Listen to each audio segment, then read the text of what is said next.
Hi everyone, my name is Brandon. I'm a security research engineer at Cisco Talos, and welcome to the SnortML training. Today I'd like to take you through why we built SnortML, how we built SnortML, and we'll also have a lab at the end of the course to build your own model and run it with Snort and detect a SQL injection attack with SnortML. So let's get started. So the very first thing I want to discuss with you is a problem that we all know in the security industry, the zero-day problem. So each day, security analysts wake to new vulnerabilities and new signatures to write. Security vendors across the world release these new signatures, most only capable of detecting a single vulnerability. Customers deploy these signatures knowing full well that the fight will continue tomorrow. So we wondered if there was a better way, if we could build something that could not only detect things that we knew were exploits, but things we had never seen before. And that thing that we built is SnortML. So today, we're going to take a look at three vulnerability classes. These are common vulnerabilities that are found in applications, everything from Linux applications, Windows applications, Unix applications. They're found all over the software space. The three vulnerability classes I want to discuss with you today are command injection, code injection, and SQL injection. So if you stare long enough at vulnerabilities, you start to group them together into these sort of superfamilies and subfamilies of vulnerabilities. And one of those is command injection. Command injection is a well-loved vulnerability class by attackers because it provides a simple and easy way to gain access to remote systems. So you can find them in applications, ranging from VMware, IBM, Fortinet, Nagios, D-Link, even D-Link and Netgear devices. They're everywhere. And I've listed just a few of them here. Code injection vulnerabilities, I've split up into different subfamilies. So there's the ever popular template interpolation vulnerabilities. The very popular Log4j vulnerability was one of those.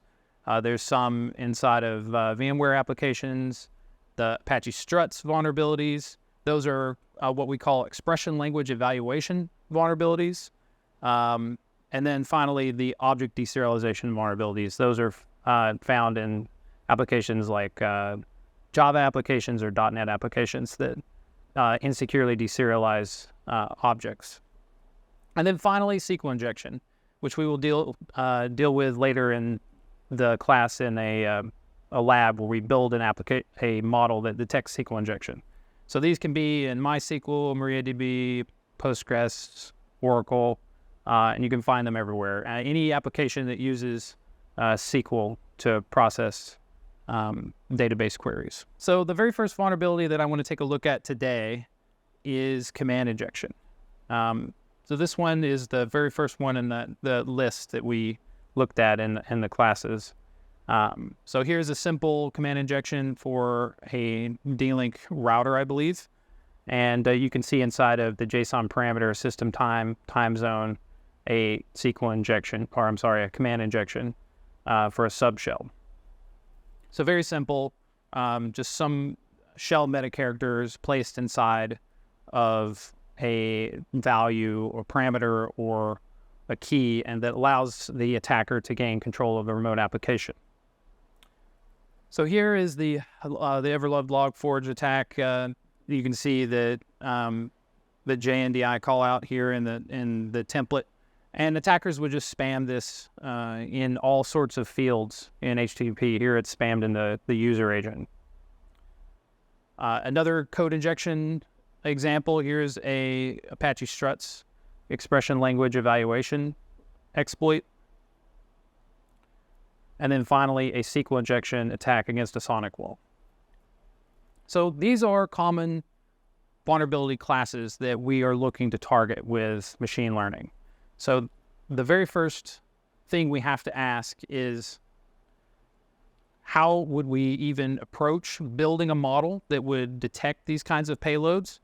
And what would that model even look like? So before we get into that, let's do some basics and get into what is machine learning, what are neural networks, and how can we use these things to detect exploit payloads like the ones that we just saw. So at its core, machine learning algorithms build a model based on sample data to make predictions. So the subset of machine learning that we're most interested in is a type of machine learning called binary classification. And if you can understand drawing a line between two sets of points on a graph, you can understand machine learning. It really is just that. The line separates the two classes, the classes of dots that we have over on the right. There's the classes to the top left and the classes to the bottom right. And here I've drawn 3 lines, so you can see that one of the lines is not a very good fit, so it misses classifying those points. Another one is pretty good, and the one in the diagonal could be arguably the best one that we've got. So machine learning is formulated as really the minimization of a cost function.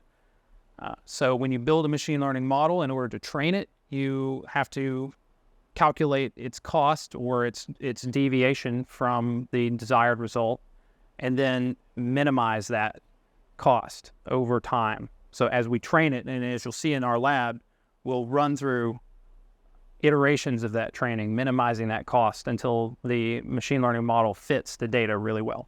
So machine learning really got its start in some early types of models that used stochastic methods, but I think things got interesting when Frank Rosenblatt created the perceptron, which was a digital analog of a organic neuron.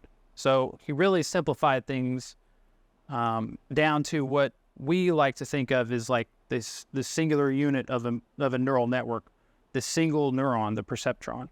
And really all it is a weighted sum of inputs. So here I have on the left 2 inputs, x1 and x2, and I will take the weighted sum of those inputs. So I'll multiply a weight times x1 and a weight times x2, add them together, and then I'll feed them into something called a nonlinear activation function.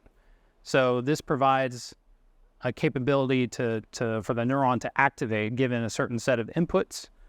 And there are many different activation functions that you can use. There's sigmoid, there's something called a rectified linear unit. And then things get really interesting when we start to pair these perceptrons together. We build a neural network of these perceptrons. So we have an input layer of neurons, so-called hidden layer. Those are just neurons that exist between the input layer and the output layer. And we can have multiple of those. And then we have an output layer neuron, which could be the result of our binary classification. So that's all well and good, but what if we need to repeatedly run the neural network over and over and over on a different set of inputs? Maybe we're doing something like sequence classification. Maybe we're building a model to detect aberrant patterns inside of an EKG signal, or maybe we're predicting prices on the stock market or something like that. So what we need to do is we need to take the output of the neural network and feed it back into itself. And that gives the neural network something like a memory. So it can, repeatedly run the neural network over and over and over on new inputs or new elements in the sequence and get new predictions. So we can do one-to-many translations with this. We can do many-to-many, many-to-one translations. So these kinds of neural networks are called recurrent because they run themselves over and over and over again on new elements in a sequence. When we build these kinds of networks, we run into some interesting problems. So one of them is that while the networks have a kind of memory, their gradients can have this sort of effect where when we multiply a small number over and over and over again, the number goes to 0. Or when we multiply a number that's large over and over and over again, the number explodes to infinity. So these are called the vanishing and exploding gradients problems. And one of the ways that we can fix that is through a different type of neuron. This one's called a long short-term memory neuron. And we'll actually use this inside of the lab. This neuron is designed to update the entire network's so-called cell state based on new input. So it can decide to forget what it saw before. It can decide to update the state based on what it just saw. And then it can decide to output something different based on what it just saw. So it sort of keeps a running tab of what the network thinks of the data as it comes in on each iteration. And it can be very useful for predicting patterns and sequences of data, like the bytes on the wire of a network. So the way we'll build our long short-term memory neural network sequence classifier is we will connect the input. Here I have at the top of the screen a SQL injection attack with something called an embedding layer. So the embedding layer is kind of interesting. Neural networks speak tensors, so they speak these sort of vectors of floating point numbers. And an embedding layer, what it does is it allows us to translate characters or words into these tensors. So here I have inside the neural network this translation of this quote or space 1 equal 1, which is a common SQL injection attack payload. And it's translating that payload into a sequence of embedding vectors and then passing those vectors into the long short-term memory neural network. At the end, we have our classification. So that's what the neural network thought of the input, whether or not it was malicious or benign. So we've taken a look at what machine learning is, what neural networks are. Let's get into how we built this into Snort. So Snort 3 operates on more than just packets on the wire. The engine has this really clever publish-subscribe model where different modules can publish information on a data bus that other modules can consume by subscribing to that data. So this allows sort of arbitrary collaboration between plugins and modules, and SnortML does just that. It subscribes to the HTTP inspector's request events, so you can see all of the HTTP requests that are going across the wire. And specifically, we subscribe to the query part of the request event, allowing us to see the HTTP URI query and as well, optionally, the body. So here I have listed the configuration options for SnortML. Most of these are set up to be exactly what you want by default, so you probably won't ever need to use these. But you can see that there are already, we're scanning the URI, and we're also scanning the client body if you turn that on, but it's currently turned off by default. As we build out the capabilities of SnortML, we will eventually turn that on by default. And then lastly, we have the most important piece, which is the SnortML engine, which has the command line or has the configuration option for the model itself, which is what we'll build in the lab later on. So as you can imagine, running machine learning models in production is hard. They can be very complex, many neurons, many layers. They can be high latency. So we've made every effort to write the most performant machine learning system for the firewall, and we've recently got our latency down to about 200 microseconds on our models. So we needed to build, in order to achieve this, we needed to build a library which Snort could link against, because we don't want to bring all of the machine learning code into Snort proper. We want to have something that is sort of self-contained that users can opt into. So we built a library to support that. So we call that library LibML. And ultimately, Talos security analysts who are looking at vulnerabilities like the ones we saw earlier every day, they're going to have to build and release models that this library loads and runs. So we needed to build something that was flexible enough for the analyst to use, but also performant enough for the firewall to use. So we chose TensorFlow for our framework, our backend framework, and that's worked out really well. And we'll see that in our labs.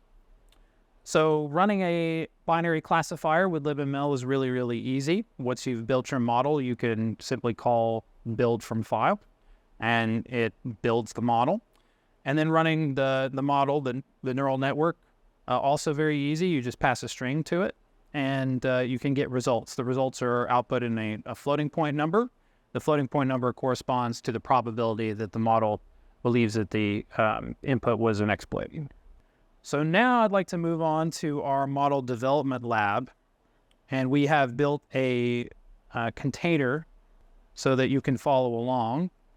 So the very first thing that we need to do in our model development lab is log in and then navigate to the SnortML directory. So let me do that real quick.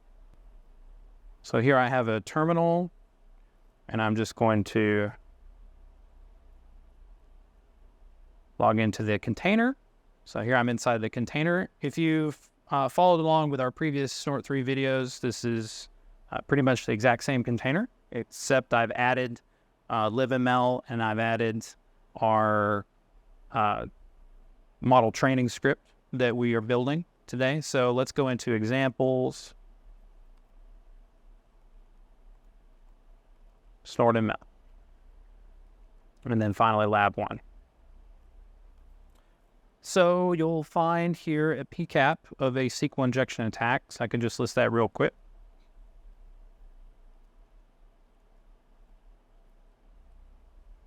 Actually, it's not on this container, but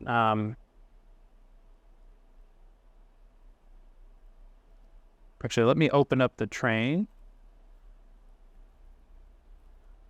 And you'll see that it matches what we have in our presentation. So let's go through the steps for training a new model.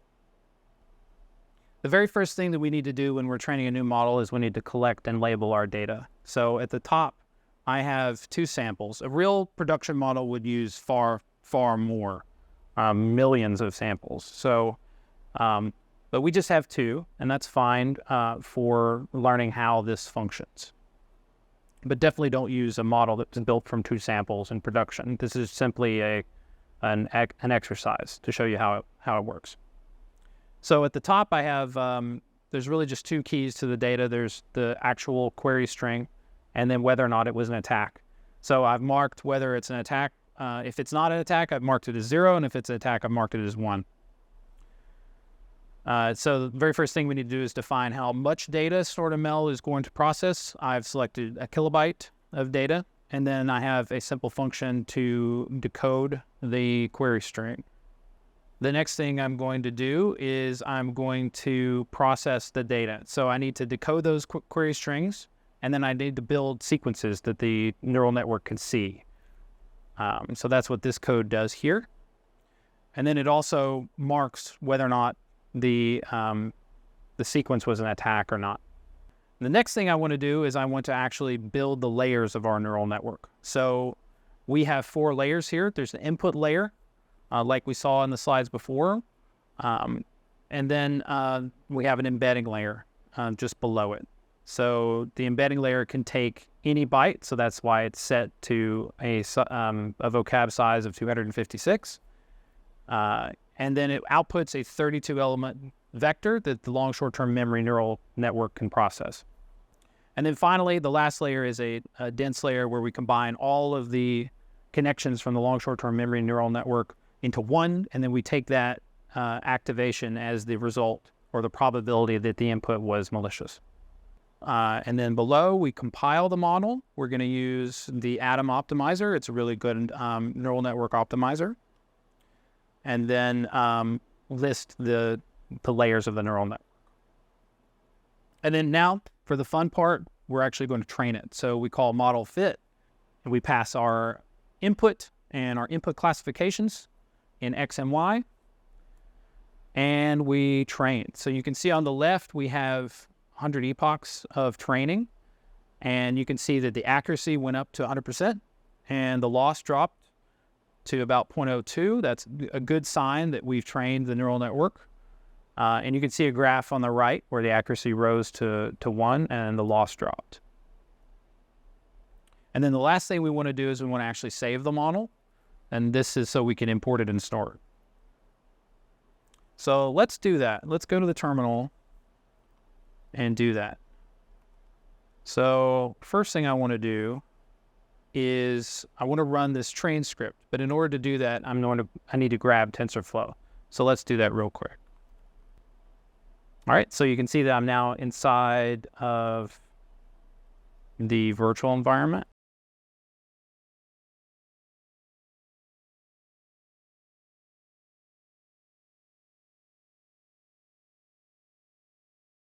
And I'm going to install TensorFlow with pip install TensorFlow.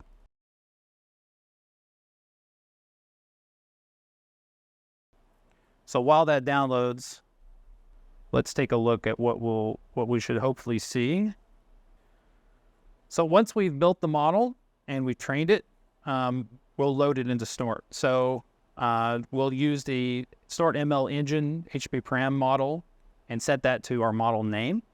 And then we'll run it on our test PCAP. So you can see here that the test PCAP alerted. It said potential threat found in HP parameters via neural network. And then we can even get a trace output. So we can ask the Snort to trace the input and output to the neural network so we can see exactly what the network saw and what it thought. And here you can see that it got its input from a HPUI query and that it gave the input a classification of 97% malicious. And because we have our alert threshold set to 95%, it alerted. So, and you can set this to drop and actually drop the traffic in line. All right, so it looks like TensorFlow is installed. So let me go back to the terminal.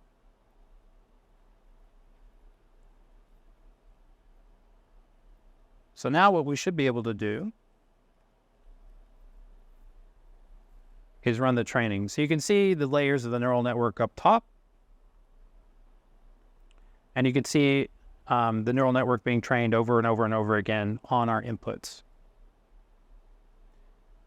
So we're going to go through 100 epochs of training and then output our model. So we have our Snort model here in this directory. And now what we want to do is we want to actually run that model on the PCAP that we have in the directory. So I'm going to get out of this Python virtual environment real quick with deactivate. And then I'm going to run Snort. And then we need to set our SnortML engine to that model that we just trained.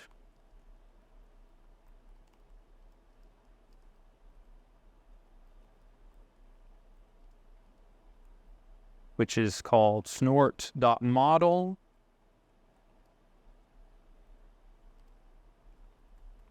Actually, turn on SnortML. And then run our PCAP. So there we go. We just ran a neural network on PCAP data. And we detected a SQL injection exploit that we had never seen before using machine learning inside of Snort.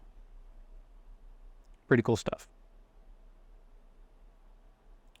So the last thing I want to do is I want to actually get a trace of this. So I want to see what the neural network saw and what it thought.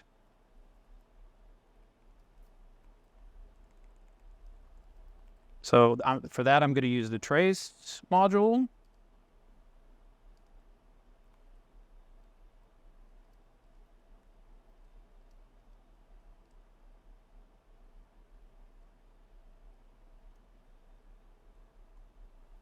And there we go. So we see that the neural network saw the quote space or 2 equal 2, which was different. I should remind you than what we actually trained for. We trained for 1 equal 1. But it doesn't matter. It still matched the SQL injection. And it gave it a 96% for being malicious, which is what we expect. So that concludes our training today. I really hope that you're excited as we are about the possibilities that this brings to the entire field of network intrusion prevention. And of course, everything here is on GitHub. You can find us on github.com/snort3. And I really hope you enjoyed this training. Thank you.